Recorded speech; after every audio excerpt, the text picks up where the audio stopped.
тыныштығы екі адамға тән, отағасы мен отанасына, әйел адам мен ер адамға. Жұптарың жазылмасын дейді. Қазан ошақтарың майлы болсын, дастархандарың мол болсын дейді. Ғұмыр жастарың ұзақ болсын, өрістерің кең болсын, жолдарың ашық болсын. Қандай керемет. Төрт құбылаң тең, асық ойнар ұрпағың көп болсын дейді.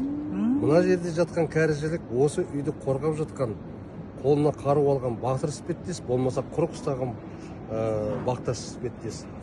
Кәріжіліктің өзіндік несі бар. Қандай терең оймен жасалған. Былай қарасаңыздар, бір жамбас сүйектің маңайында барлығы чоғырланған. Міне мына жауырының өзінің қазандығы және ғұмыржасы дейді, мына қыры. Бұның жолбарысты қыры деп айтады қазақта. Енді мына өрісін бізде жолын ашып тастайды ғой. Сол мен сіз қазір айтып отырған кезде жауырынды жеп ана ортасын бүйтіп соны енді мағынасын енді түсініп отырмын ғой. Неге жасайды ғой? Өріс деп бізде кімді айтады? Қыз баланы айтады. Өрісіңіз кең болсын дейді. Ал асықты қыз бала да ұл бала да ойнай береді. Асық ойнар ұрпағың көп болсын. Асық ойнаған. Негізі асық дейтін мағынасы сәттілік дейді ғой. Сәттілік қой. Сәттілік. Біздің енді бұл ұлттық ойындарымыздың бірі ғой. Бұрын кезінде бізді асық ойнағанда қалтамыздан қағып алушы еді, көзімізді мөлдіретіп жылатып тұрып. Асығымыз тартып